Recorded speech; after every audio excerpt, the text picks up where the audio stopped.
Au nom du Père et du Fils et du Saint-Esprit, Amen. Que l'Esprit Saint vienne sur toi, vienne sur nous pour ce temps de lecture divina, ainsi que la Vierge Marie intercède pour nous, pour que nous puissions vraiment entrer, plonger dans la parole de Dieu et de vraiment écouter ce que Dieu veut te parler, veut aussi nous parler. Parce que la chose que nous avons plus besoin dans notre vie, c'est d'écouter Dieu. Quelqu'un qui écoute Dieu, il avance, il va avoir les discernements. Il va reconnaître la volonté de Dieu, les chemins de Dieu. Ça veut dire que c'est quelqu'un qui ne va pas perdre de temps. Il va avancer, avance rapidement. Que nous, Seigneur, à travers cette lecture divine, puisse nous communiquer cette grâce d'une écoute profonde de Dieu pour avancer dans la volonté de Dieu et aussi de pouvoir être au service de son royaume. Parce que c'est pour cela que nous sommes ici-bas. Pourquoi je suis sur cette terre? Pour servir le royaume de Dieu. Et en servant le royaume de Dieu, tu trouves ton bonheur. Ok? Maintenant, la première lecture d'aujourd'hui, aujourd'hui nous sommes le 28 juillet, mercredi 28 juillet. Exode chapitre 34, verset 29. Lorsque Moïse redescendit de la montagne du Sinaï, les deux tables du témoignage étaient dans la main de Moïse quand il descendit de la montagne. Et Moïse ne savait pas que la peau de son visage rayonnait parce qu'il avait parlé avec lui. Aaron et tous les Israélites virent Moïse, et voici que la peau de son visage rayonnait, et ils avaient peur de l'approcher. Moïse les appela. Aaron et tous les chefs de la communauté revinrent alors vers lui, et Moïse leur parla. Ensuite, tous les Israélites s'approchèrent, et il leur ordonna tout ce dont le Seigneur avait parlé sur le mont Sinaï. Quand Moïse eut fini de leur parler, il mit un voile sur son visage. Lorsque Moïse entrait devant le Seigneur pour parler avec lui, il ôtait le voile jusqu'à sa sortie. En sortant, il disait aux Israélites ce qui lui avait été ordonné. Et les Israélites voyaient la peau du visage de Moïse rayonner. Puis Moïse remettait le voile sur son visage jusqu'à ce qu'il entrât pour parler avec lui. Vous voyez ici vraiment la dimension de la vie contemplative à laquelle nous sommes tous appelés. Notre vie de contemplation, ce n'est pas faire quelques prières. Notre vie de contemplation, c'est de passer du temps avec Dieu. Mais dans cette intimité avec Dieu, comme deux amoureux qui se parlent et qui s'échangent des paroles d'amour, de confiance, qui partagent leur vie, qui partagent leur cœur, qui partagent ce qu'ils vivent. Et Moïse, tellement il était avec Dieu, dans une intimité avec Dieu, que son visage rayonnait, brillait. Et pour ceux qui connaissent des sœurs, des frères, des hommes, des femmes religieux dans la vie clôture, qui ont une vie comme les carmélites, comme les bénédictines ou bénédictins, ça veut dire des ordres cloîtrés qui ne sortent pas. Souvent, ces personnes, elles ont un visage magnifique qui resplendit de Dieu comme Moïse. Et Moïse, qu'est-ce qu'il fait? Il écoute Dieu, il transmet Dieu. Moïse, il parle avec Dieu comme un ami parle avec un ami. Et aussi, Moïse transmet au peuple tout ce que le Seigneur avait ordonné. Et la parole de Dieu dit, en sortant, il disait aux Israélites ce que lui avait été ordonné. Et les Israélites voyaient la peau du visage de Moïse rayonner. Après, Moïse cachait son visage avec le voile. Ça veut dire que cacher son visage, ce n'est pas quelqu'un qui est fermé. Ça veut dire, ce qui sont les trésors de Dieu, je vais les donner selon leur soif. Ceux qui auront plus de soif, je pourrai donner davantage. Ceux qui n'ont pas soif, je ne donnerai pas beaucoup, je veux donner peu. C'est pour ça que Jésus va dire, ne jetez pas vos perles aux cochons. Ça veut dire que des hommes et des femmes qui vivent comme Moïse dans cette intimité avec Dieu, qui resplendissent de Dieu. Et nous tous, nous sommes appelés à rayonner de Dieu, tous, nous tous les chrétiens, tous les enfants de Dieu.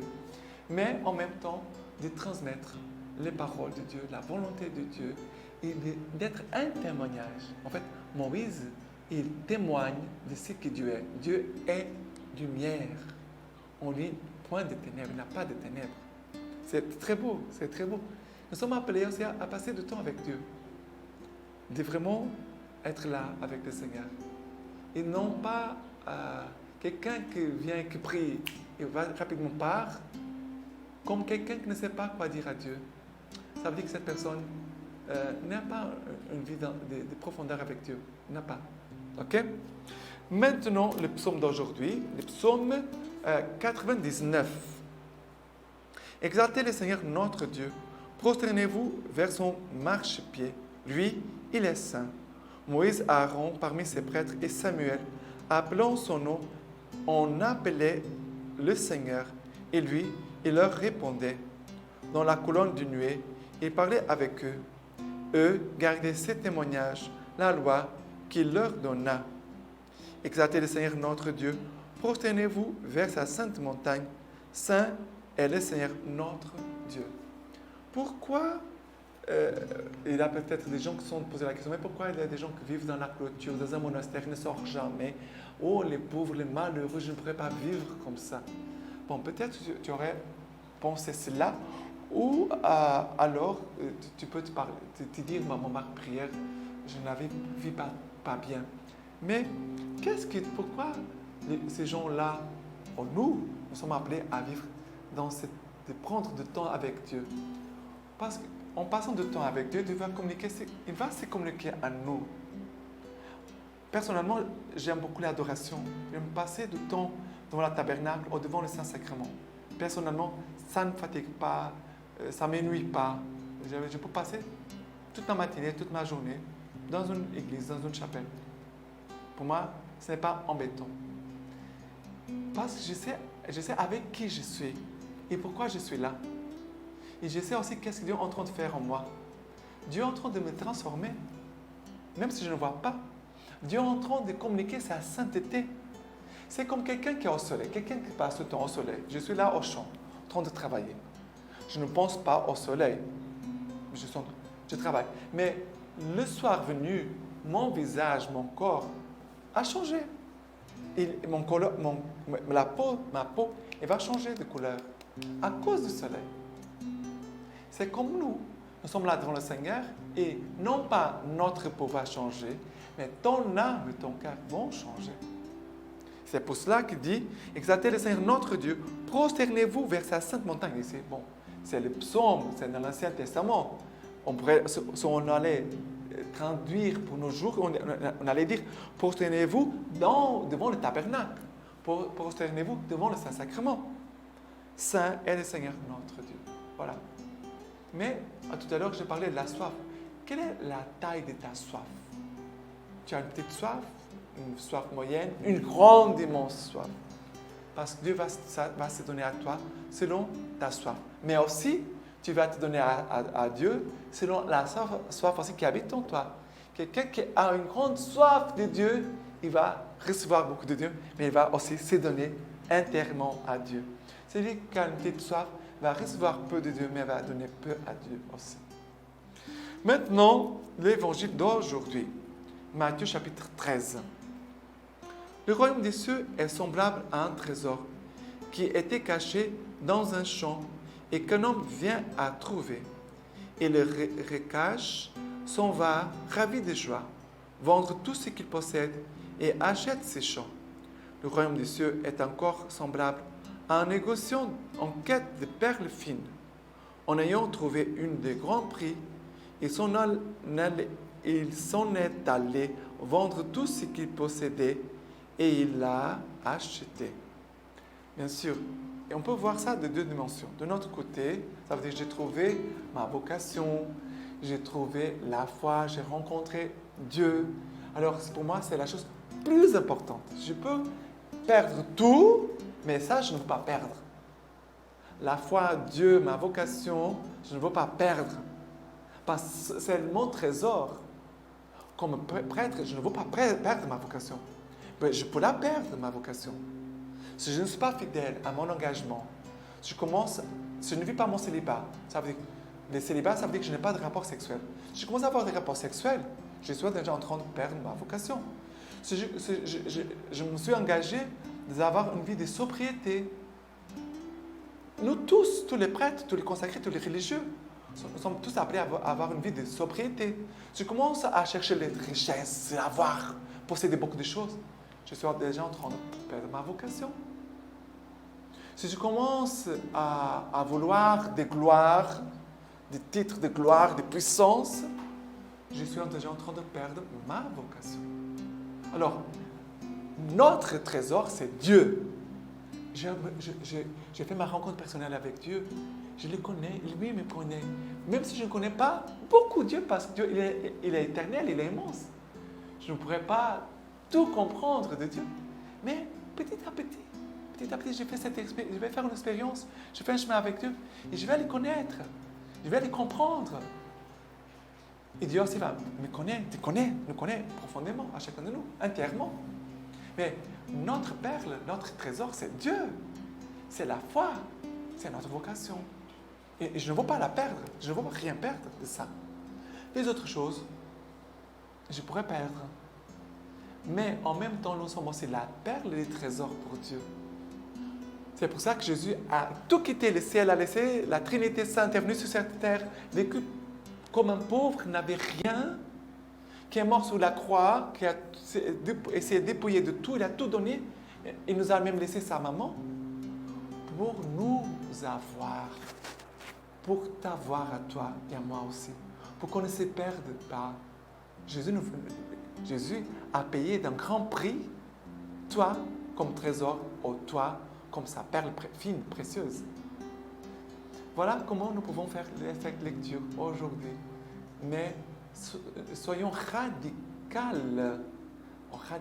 je ne sais pas, parfois je ne connais pas bien le mot, mais soyons fermes dans ce que le Seigneur nous a confié comme trésor. Mais des trésors qui sont des trésors qu'on gardera pour la vie éternelle. Parce que les choses qu'on laisse ici, ce ne sont pas des trésors pour la vie éternelle. Ok? Maintenant, la lecture patristique d'aujourd'hui de Saint Cyril, évêque de Jérusalem. Catéchèse pré-baptismale sur les symboles de la foi. L'Église est appelée catholique ou universelle parce qu'elle existe dans le monde entier, d'une extrémité à l'autre de la terre, et parce qu'elle enseigne de façon universelle et sans défaillance toutes les doctrines que les hommes ont besoin de connaître sur les réalités visibles et invisibles, célestes et terrestres. En outre, elle est appelée catholique parce qu'elle soumet à la vraie religion tout le genre humain, chef et sujet, savant et ignorant, parce qu'elle soigne et guérit universellement toute espèce de péché commis par l'âme et par le corps. Enfin, parce qu'elle possède en elle toute espèce de vertu, en action ou en parole, quel que soit leur nom, et toute espèce de don spirituel. Ce nom d'église ou convocation lui convient tout à fait parce qu'elle convoque et rassemble tous les hommes, ainsi que le Seigneur ordonne dans le Lévitique, convoque toute la communauté à l'entrée de la tente du témoignage. Il est à noter que le mot convoque, ecclésiason, est employé ici pour la première fois dans l'Écriture, lorsque le Seigneur établit Aaron dans la charge des grands prêtres. Et dans les Deutéronomes, Dieu dit à Moïse, « Convoque devant moi le peuple, qu'ils entendent mes paroles pour apprendre à me craindre. » Il fait encore mention à ce nom d'église quand il dit au sujet des tables de la loi, « Sur elles étaient écrites toutes les paroles que le Seigneur vous a dites sur la montagne au jour de ecclésia, de la convocation. » Voyons ici le mot ecclésia qui donne l'origine au mot église. Alors il dit ici, ce qui revient à dire plus explicitement, au jour où vous vous êtes réunis sur la convocation du Seigneur. Le psalmiste dit aussi, « Je te rendais grâce dans la grande assemblée ecclésia. Dans un peuple nombreux, je te louerai. » Lorsque la seule église qui était en Judée a été rejetée, les églises du Christ se sont multipliées par toute la terre. C'est d'elles que parlent les psaumes lorsqu'ils disent « Chantez au Seigneur un cantique nouveau, sa louange est dans l'assemblée des saints. » Le prophète en est d'accord lorsqu'il dit aux Juifs « Je ne prends nul plaisir en vous, dit le Seigneur Tout-Puissant. » Et il ajoute aussitôt « De l'Orient à l'Occident, mon nom est glorifié chez les nations païennes. » C'est de la même Église sainte et catholique que Paul écrit à Timothée. Tu dois savoir comment te conduire dans la maison de Dieu, qui est l'Église du Dieu vivant, colonne et soutien de la vérité. Maintenant, je vous laisse la bénédiction par les mains toute pure de la Vierge Marie. Le Dieu Tout-Puissant vous bénisse et vous garde, le Père, le Fils et le Saint-Esprit. Amen.